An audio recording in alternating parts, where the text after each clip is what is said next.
Hey everyone, I am back and I've got a message for you guys which might blow your mind. It might get you kind of thinking about how you're a total open book and you might have no idea that you are such. So what I really want to dive into and talk into for you guys today, I want to talk about how our emotions are reflected in others and how when we're on one side of the extreme, we actually end up attracting the opposite extreme. And so the way I want to talk into this with you guys is on love, because love is one state of being that I want to talk into that will really help to kind of just help you to kind of see, how this topic plays out. All right, and I want you guys to play along at home, and I'll check in with your comments as I always do after I finish off my bit of a rant. But today's topic is the fact that love for another is always a reflection of love for ourselves that we project outwards. Okay, now what the hell do I mean by that? All right, might need to slow it down, might need to kind of take a couple of breaths and explain.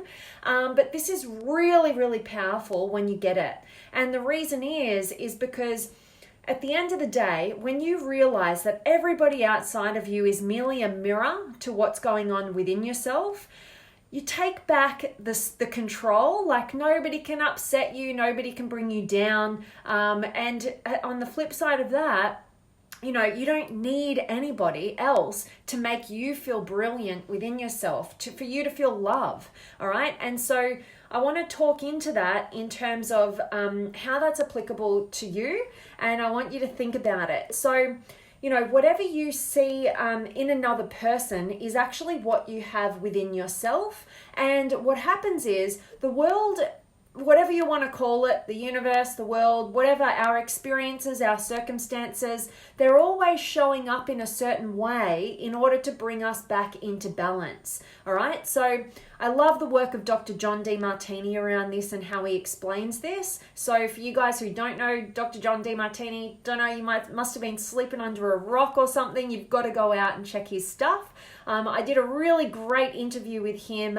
You can check out on my YouTube channel as well. For all of you who like to go deep. So what happens is, and I'm going to give you some examples, but love is on one side of a polarity, right? The opposite, on the other side of a polarity, its mirror opposite is hate. Okay, now love and hate work like this. So if you're always seeking love, what do you find? You actually kind of find hate, right? To balance you out. But when you realize, and if we talk about intimate relationship, and this is something one of my amazing coaches has been talking to me about, is the more we try and just go for love, the more we're going to experience hate. And that you might have actually experienced that particularly in your intimate relationship.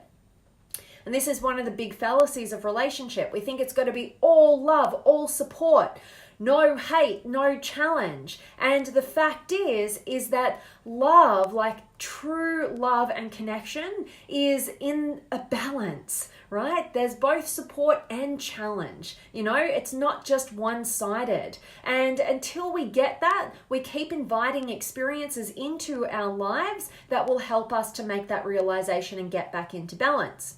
Now, I'm talking about love to start with because I think it's important, and we all like to think about what is love and how does it play out.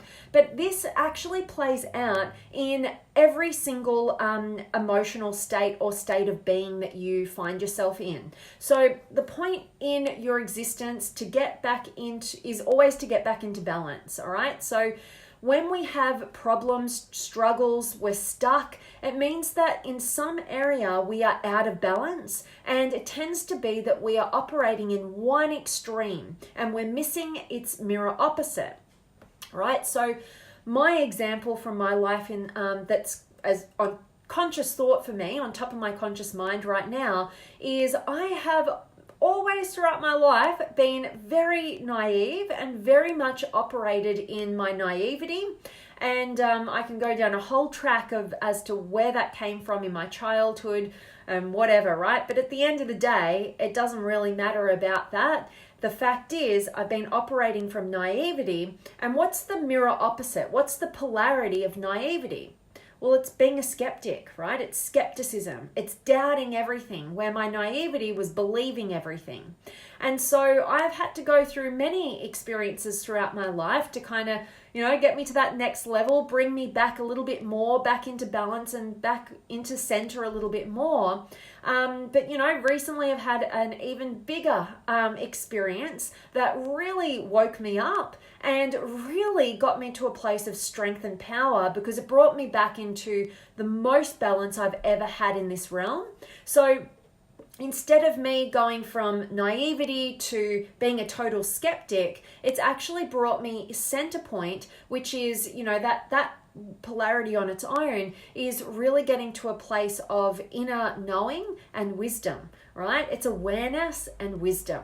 That's what it really is. So, and from that place, you access a new level of strength. So every time you come into balance, you access another level of strength. And so what we can do is we can utilize the people around us to wake us up to the fact that, we are really projecting what's going on within ourselves or what we need onto them. And that plays out by attracting our mirror opposites where we're out of balance. So if you're too trusting, you'll invite into your life somebody who is not trustworthy at all to wake you up to the other side to bring you back into balance. And so that's one way of looking at it.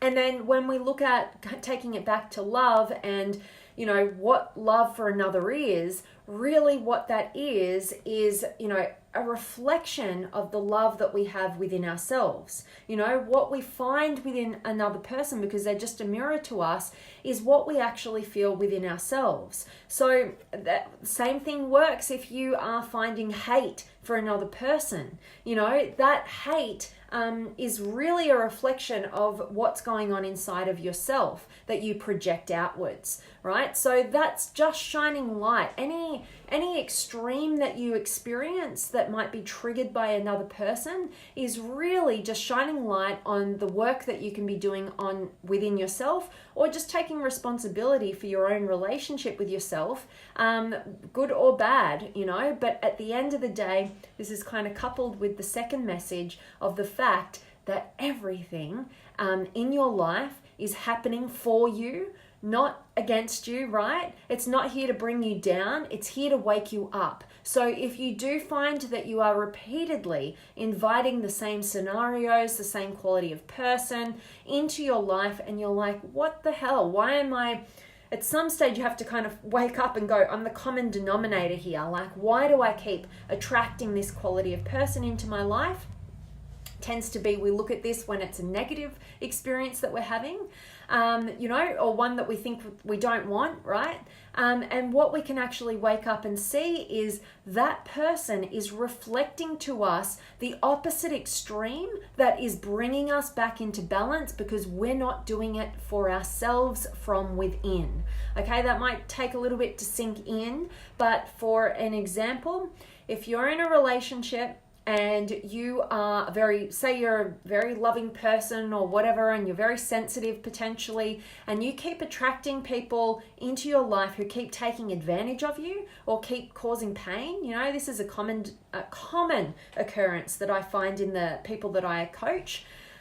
What you need to do is realize that you are being very one-sided, right? You're out of balance, and you keep attracting the same quality of person to help wake you up to the work that you need to do to bring yourself into balance, so the outside world no longer needs to balance you out on your behalf, all right? And an example that Dr. John Demartini uses in his work is many years ago, when he was a chiropractor, he would go to work and he'd be helping people all day, and he'd get a bit of an ego and he'd feel really pumped up like he's helping all these people, and then he'd get home to his wife and she'd just tear him to shreds. And he's like, what is going on here? Like, why is it that I can go to work and all these people love and adore me and think I'm the greatest thing since sliced bread, and then I get home and my wife can't stand me, right? And she's tearing me down, right?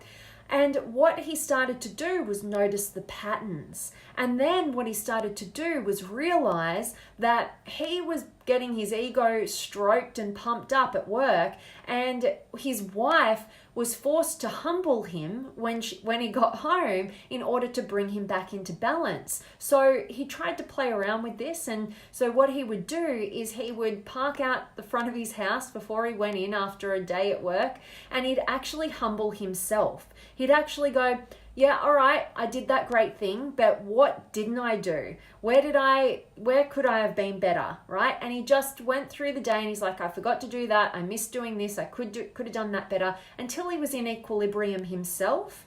And then he would go into his home and enter the home and go and see his wife. And amazingly, they would have a great connection, a really loving connection that was in total balance and equilibrium. And so he practiced this and tested this and did a lot of work around this to prove this concept. And, just try it out for yourself, right? Try it out in your own life. Take responsibility for the circumstances that are showing up in your existence. And particularly look at the patterns that keep reoccurring in your life, right? The people that you keep attracting, the circumstances you keep attracting, instead of blaming it on them and the outside world and being the victim and being the poor me, go, how am I co-creating this? How am I out of balance? How is their presence and these circumstances here to actually bring me into balance, right? Here to actually serve me, right? So it's very empowering when you get this. I hope that I've done a good job at explaining it. And I hope it just gets you thinking about, where in your life you may be out of balance, that you could take some deeper responsibility for, take some action, and, start feeling a whole bunch more empowered. Tap into your strength and stop those same old repeating patterns, limiting patterns, and actually break free so you can go about reaching your potential and exerting your energy in a way that's actually going to get you to progress instead of just go around loop the loop. So I hope that this has been beneficial for you. I'd love to jump in and connect with you guys. So make sure that you are dropping me a comment, say hi, let me know where in the world you're tuning in from. Any words of wisdom. I love getting to hear those from you as well. But yeah, let me check in with you guys. So I've got Alex and Yvonne and Damien, hello to you, my friend, and Adrian's here, and Judy and Jared and Peter and Banu, great to see you back, beautiful. Well said, love it, always so inspiring, amazing words. I'm so grateful to hear that, Banu. Thank you so much, and it touches my heart to know that you are gaining value from these messages, so thank you so much for letting me know, so appreciated. And Grant's here as well, and Tony and Jerry, hi, you're back, Jerry. I love it.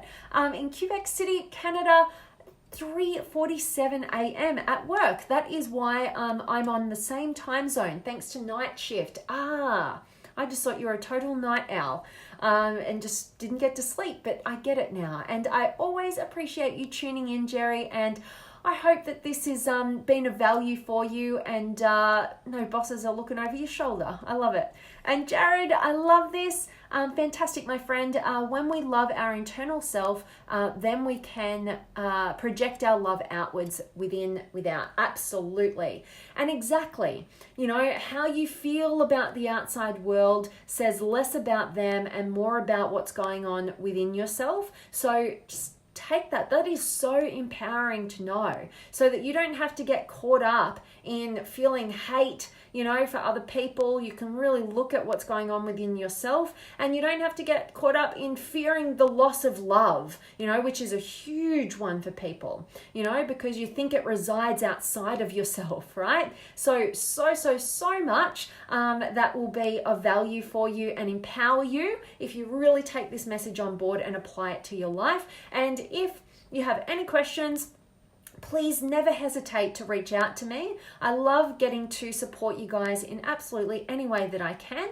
And I love it when you show up and ask your questions live. Always so appreciated. And I love you sharing that, Jared. Thank you so much, my friend, for being here. I'm always in appreciation of you. And Angie is here as well, and Savula. Well, it's so good to see each and every one of you. And thanks so much for joining me live. I hope that this just gets you thinking the fact that love for another is always a reflection of the love that we have for ourselves and that we project outwards. Okay, and you can apply that to any emotional state. Okay, so really just know this. Everybody outside of you is a mirror to within you. Okay, it's very empowering if you are the kind of person who wants to grow and reach your potential, which I know each and every one of you guys are. Otherwise, you just wouldn't watch a video like this. So, as always, guys, I am sending you all of my love, light, blessings, gratitude, energy, enthusiasm, everything extraordinary coming to you to wherever you are in the world today. I really do hope that it's beautiful, amazing, and extraordinary, and you're doing something super empowering, and that today's message has definitely served you. Thank you so much for everybody who's been able to join me live and contribute to the conversation. You guys are absolutely appreciated, and anybody watching this afterwards, drop me comments, ask me questions, and shoot me messages if I can support you in any way. I'm signing off. I'm sending you guys all of my love, and I'll see you tomorrow.